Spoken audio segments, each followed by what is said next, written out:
Hi, my name is Mark Bentz, and I'm the owner of one of the largest multidisciplinary clinics in Canada.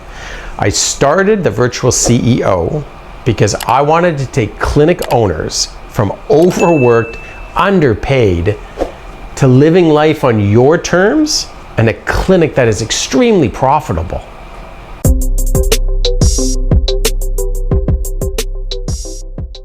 Today we're talking about the best method to support your therapist with patient retention. It's a three-step process. First step, pre-frame. So in the initial treatment, you need to educate the therapist so they can identify during their assessment history taking what amount of therapy is needed. So an example, I always use 3 because in 3 sessions, I'm going to be able to move the needle for that patient. I'm going to see a greater outcome. They're going to feel better. I'm going to be able to educate them. They're going to know their home care, and they are going to actually be significantly better. So I use 3, and I keep it at 3 because it's simple.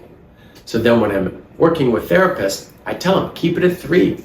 Don't get wound up. And it doesn't matter the condition. It doesn't matter if it's sciatica or rheumatoid arthritis. It doesn't matter. 3 is a perfect number for you to make a change in that patient's life. Once you've made a change, the trust is built, and they're there. They're with you. You're their therapist. You know, that therapeutic relationship is established.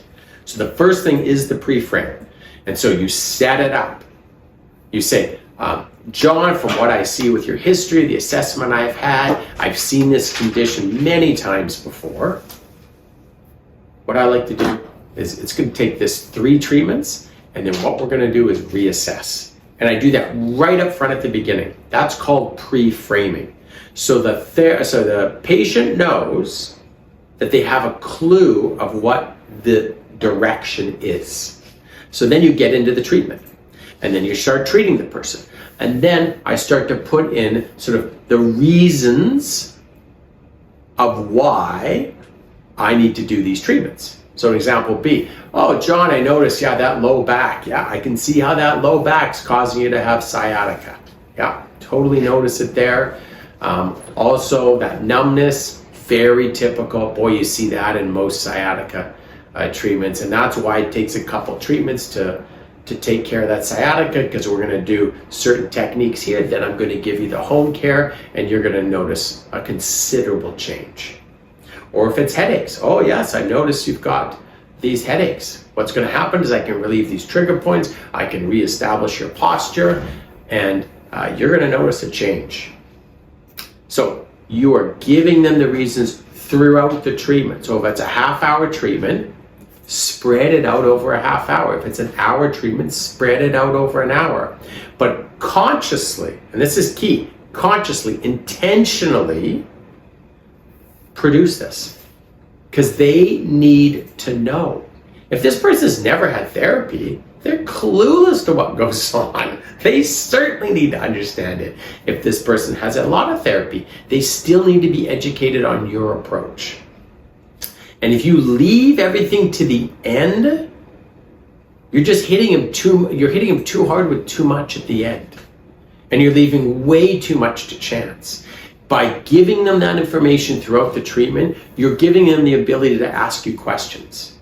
The more educated, the more comfortable, the more trust you build with your patient, the more they know they're going to invest in their treatment with you. That's why you need to do that.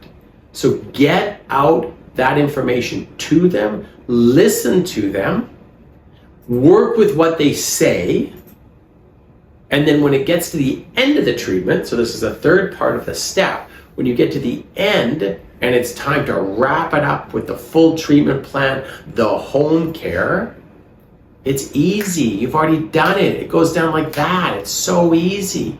Because you pre-framed it. You've done all your reasons during the treatment. You're just putting a little summary, a little bow on the whole package at the end. Patient leaves and goes, yes, I'm rebooking. And they go out there and they book their next treatments ahead of time. Think about how just What a change that makes to your practice. Like your whole business. Imagine if you have 5 therapists and they're just killing it that way. Imagine if you had 10 and they're just killing it that way. Massive change to the way your whole business runs. Think about your advertising. Like driving your advertising actual costs down, but then driving up the referrals. Because of course, when that person goes home and they feel cared for and trusted, and the therapeutic relationship, it's like they go home and tell their wife or their friend or their colleague, and they're like, wow, you wouldn't believe it, the way that therapist listened to me. Like I feel heard. I found the right therapist to help me out. And I've said this in other videos, you have no clue ultimately what their why is. And it's not really the time to talk about it right now, but figure out their why. Because all of this makes sense when you wrap it around their why.